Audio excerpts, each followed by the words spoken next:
Welcome to Exit 425. I'm Steve Ray. Our mission here is substantial current affairs information and education that goes where you want it to go. Find the podcast on Apple or Spotify or many other services and find video on YouTube. Content is also on Facebook and Instagram. Today, we're going to the election of September 20th, and we're speaking with Jonathon Giancroce, representing the Liberal Party of Canada. Jonathon, welcome, and thank you for joining Exit 425 today. Thanks for having me, Steve. It's a real pleasure to be here. Awesome. What drew you to be a candidate for this election in Durham Riding, and what is your history in Durham?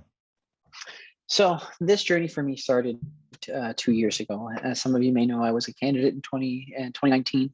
I lost by just in and around the 7,000 vote mark, and I really believe that we can change that this election.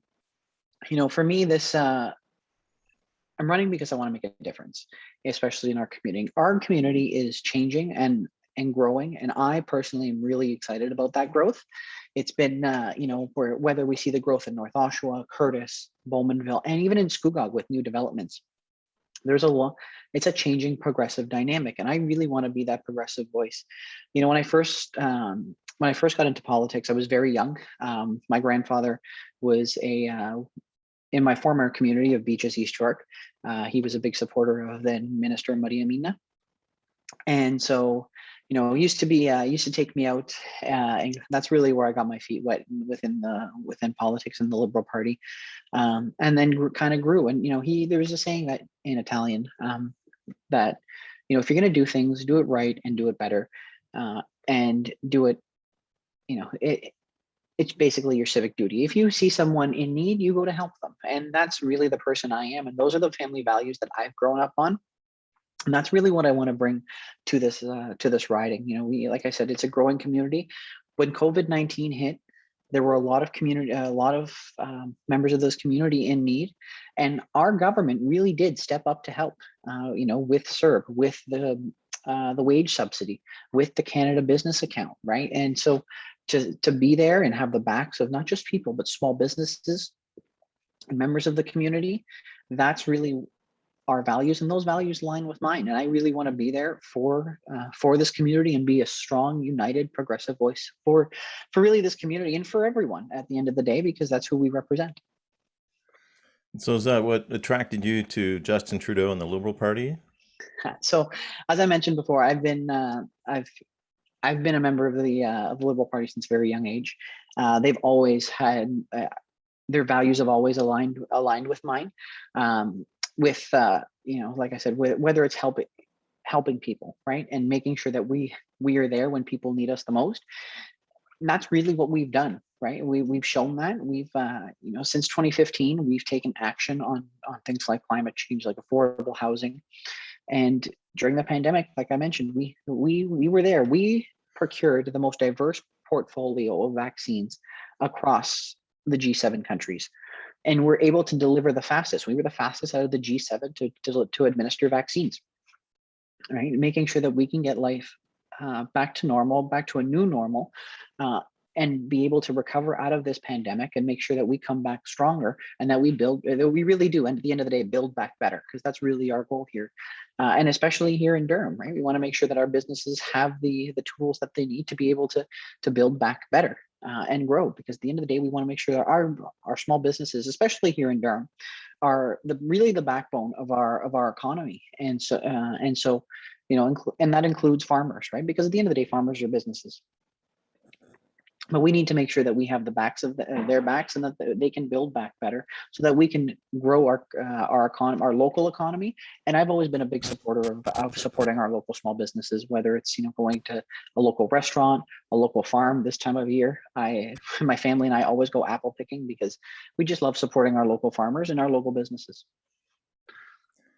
So just succinctly, why is the Liberal Party the best choice for Durham and the best choice for Canada? So we've shown that we are there for Canadians at all times.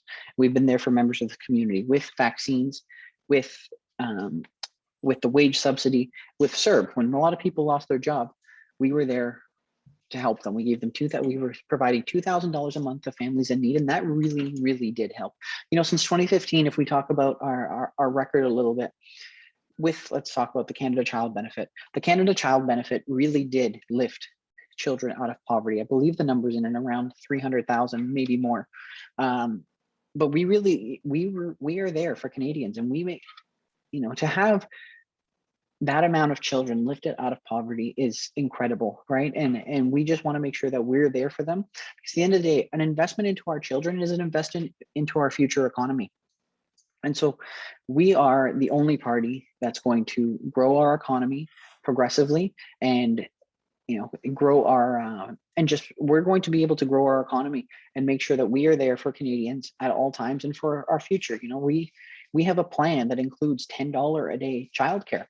And so realistically, when you think about it, if we put $10 in, if we are talking about $10 a day daycare in our economy, we're getting 75% back into the economy.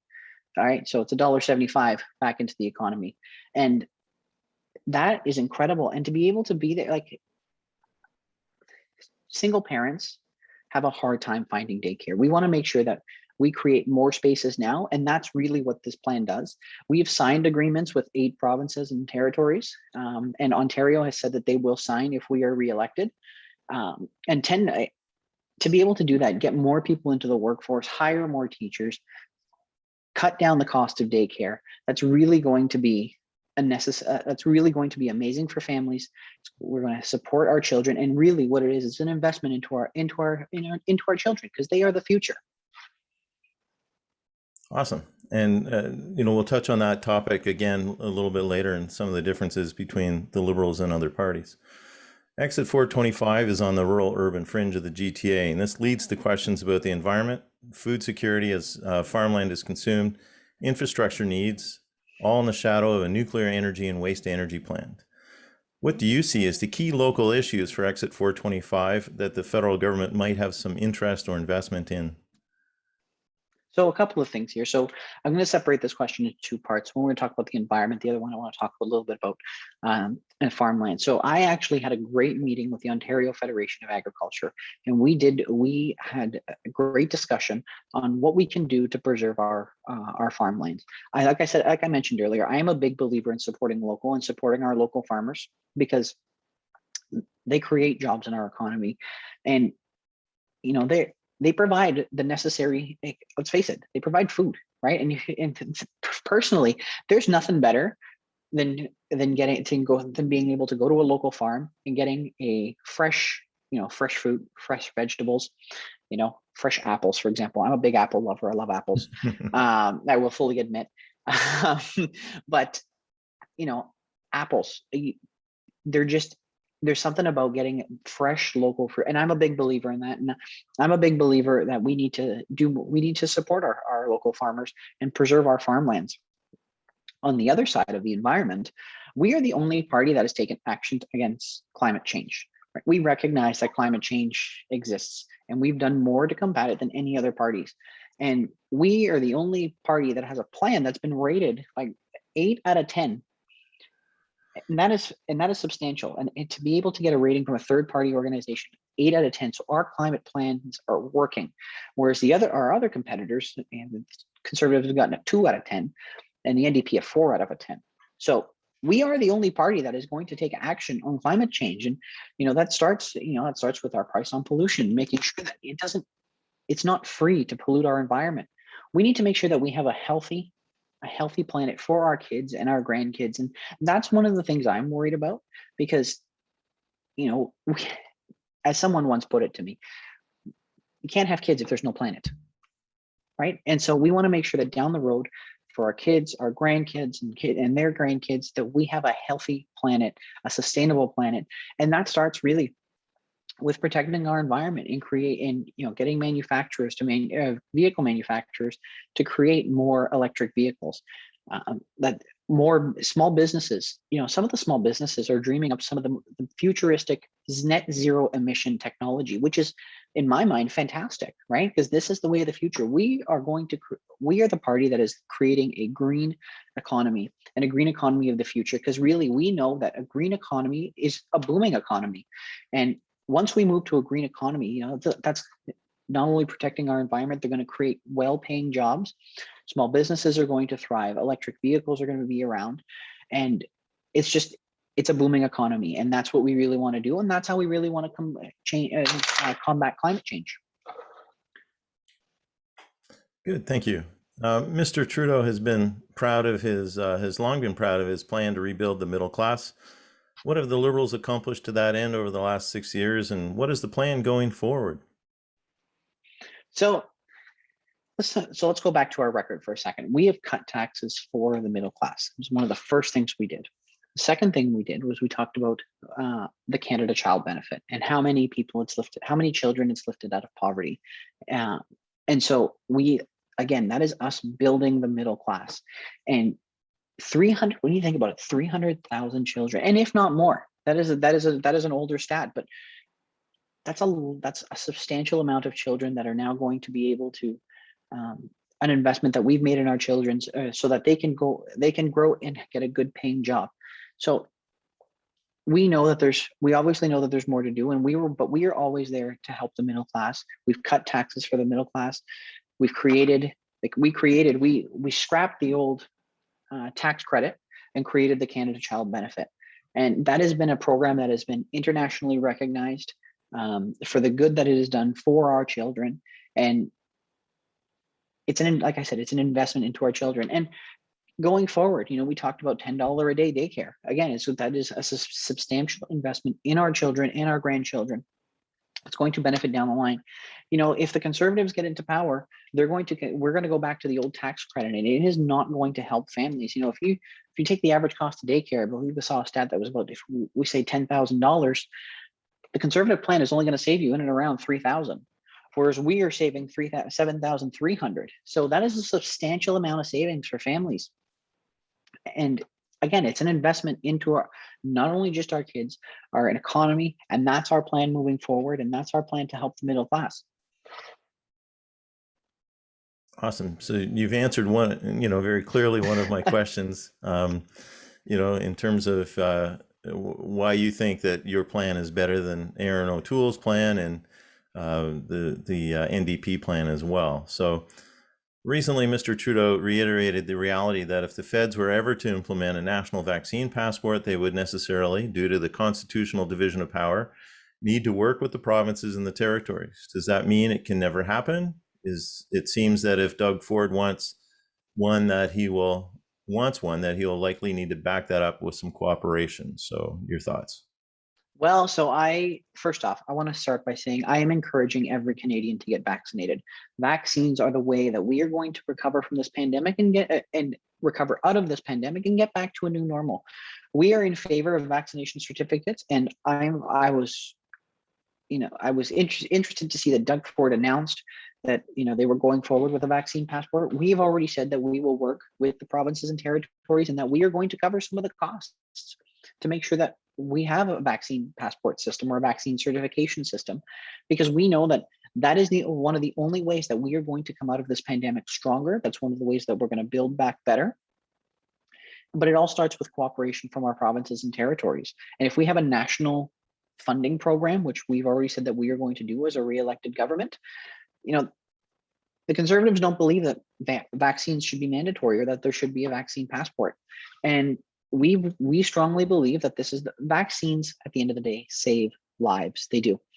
If you get I myself am double vaccinated, and I encourage every Canadian to get double vaccinated. It's the way that we are going to get out of this pandemic. They're safe, they're effective, and they're the way of the future. And we're going to avoid future waves. And to have a passport or a certification system is just going to better the fact that we are going to come out of this pandemic stronger and more effective with a better economy than we've seen in the past. Good, thank you. What improvements have there been as a result of legalization of marijuana, and are there any other modifications to laws planned regarding currently illegal drugs? So as some of you know, in 2015, we committed to legalizing marijuana, and we did that. We also committed to, and that was just first phase was I believe, was the ability to smoke it. The second phase was the ability to make and sell edibles.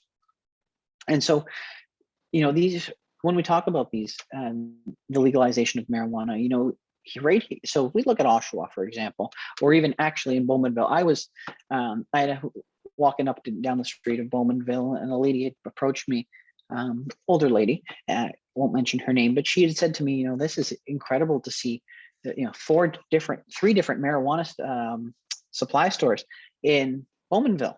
And, one comment she made was that, it's not only helping our economy, right, but it's because we know that people use it. It's safe. We want to make sure that we do it correctly, and that's what we did. And that's what we did in the end, really, with both the legalization of smoking and with consumption. And any plans going forward we'll use the term modernize our drug laws? So I think that in terms of modernizing our drug laws, we've shown that we've taken action on marijuana. But at the end of the day, it's something that needs to be. Apologies, I don't think my headset was working there for a second. I think that there's always more to be looked at. But it starts with the legalization of marijuana. Well, indeed, yeah. So, what will be the ultimate enforcement of the mandatory vaccination order for people under the federal government's jurisdiction? Will that be firing, or just constant testing, or what's the discussion? So I will. So going back to vaccines, vaccines are our strongest tool to beat COVID-19. They are, right. And like I said, I still maintain that I encourage every Canadian to get vaccinated, every member of this community to get vaccinated. We made sure when procuring vaccines that we had enough vaccine. And like I said, we procured the most diverse portfolio of vaccines of anyone in the G7, between Moderna, Pfizer. And so, one of our recent announcements about, a Moderna plant in Canada was, for me, incredibly exciting, because, at the end of the day, we want to see vaccines manufactured here. And so to have Moderna create a plant right here in Canada is going to not only benefit us for future pandemics, and so with mandatory vaccinations, we are encouraging every federally regulated, to get vaccines, because we know that vaccines are safe and they make our communities a lot safer. My counterpart, on the other hand, is opposed. Aaron is opposed to mandatory vaccines, and really, if you're opposed to mandatory vaccines, I'm sorry to say you're opposed to keeping our community safe, because we know that vaccines save lives at the end of the day. Furthermore, we've said that we've expected all candidates representing the Liberal Party to be vaccinated, whereas the Conservatives haven't disclosed the number of which candidate or how many of their candidates are vaccinated. We want to make sure that we come out of this pandemic safe, effectively, and again, it starts with mandatory vaccines amongst federally regulated workers at the end of the day. And so, as long as we do our part, every Canadian does their part in getting vaccinated, double vaccinated, with the vaccine certification system, we will come out of this pandemic a lot stronger than we went into it. And we're going to build back better. That's really what our goal is, and we know as a party that this is the way to do it. And our models have been internationally recognized, and so we, to build back better. And this is how our way forward. Again, we were there for Canadians during the pandemic with CERB, with the Canada Business Account, and with the wage subsidy. And we're going to build back better and get out of this pandemic and recover stronger than ever out of this pandemic. Great. Just FYI, I am double vaccinated. I'm not asking that because of I'm anti-vax or anything, but point of clarification for, a question that's out there a lot and that the media doesn't always dig down too deeply on.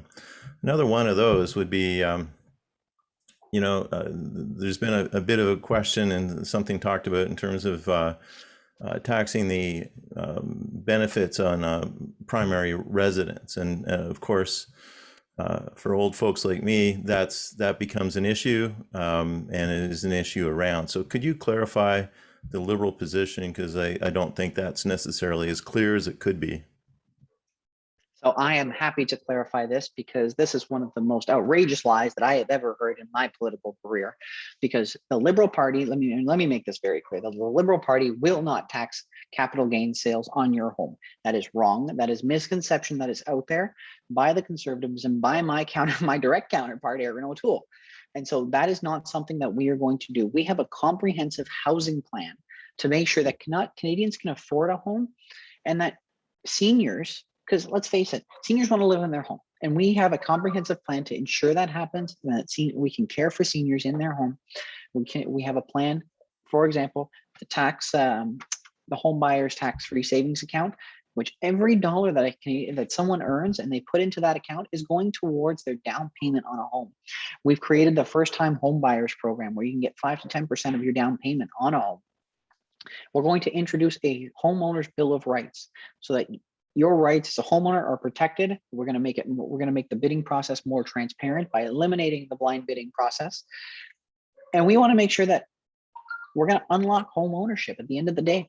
And we're going to build 1.4 million homes. These are fast action solutions that are going to happen now and not down the road, not in a so-called 10-year plan. These are going to happen right now. We are the only party that is dedicated to doing things right now. And if anyone needs an example of that, the child care, our $10 a day child care, those are things that are happening right now. We have signed agreements with 8 different provinces right now, and those things are happening. So our housing plan, some people may say that it's, wishful thinking. It's not. It's a fast action solution that we are going to do to take action and make sure that Canadians can afford a home. Awesome. Now, this isn't directly, a federal issue, but sometimes a federal member of parliament can have some influence. And going back to one of the questions that I had forwarded to you earlier, what could you do to influence the provincial and regional government to give Clarington, Exit 425 particularly, a little more power to limit the operations established here by the region? The idea that we don't want that area, particularly south of the 401 at Exit 425, to become basically an industrial frontier / wasteland. So I am a big believer in working together, right? That's been one of my main values, and that is something that we need to work with our provincial counterparts and our region and our local councillors, regional councillors, and local municipality to be able to do. The only way that we are going to accomplish anything working with our counterparts and working, provincially. I see my provincial counterpart and my regional and local township counterparts as friends and neighbors, regardless of their party status. Because at the end of the day, we need to work with them and collaborate with them to be able to move forward on issues, and that goes longer than the issues of exit 425. That's all over. We need to work with our provincial counterparts to make sure, and our regional and local councillors and mayor, to make sure that we get things done, and that we get things done now. Awesome. I appreciate that. One last thing, election reform, is that off the table? So with election reform, there was a clear preference for a new election system. The problem is that when you have an all-party committee, unlike the Conservatives didn't want to change the voting system. They deprived many Canadians, of their right to vote, where we believe that our democracy is key. And so we want to make sure that we have to work with all parties and to change our electoral reform system. And when we have someone who don't believe that members should get 50% of the vote or more, then it's a little difficult. But we believe in our democracy and our democratic system as a party. Gotcha. Awesome. Thank you. I really appreciate you taking the time today to talk with me and Exit 425. This interview will be available on Instagram and Facebook under the Exit 425 banner. It will also be available as a podcast under Studio 38 Audio's Exit 425, and portions will, in time, be incorporated into an episode of I'm Just a Political Idiot, Civics for Adults. Look up Studio 38 on Apple Podcast or Spotify. Be sure to check out the entire Liberal platform at liberal.ca. To Jonathan and everyone listening, thanks again for joining me on Exit 425, substantial current affairs information and education that goes where you want it to go. I'm Steve Ray. Jonathan, thanks you so much. Thank you for having me. I really appreciate it. All right.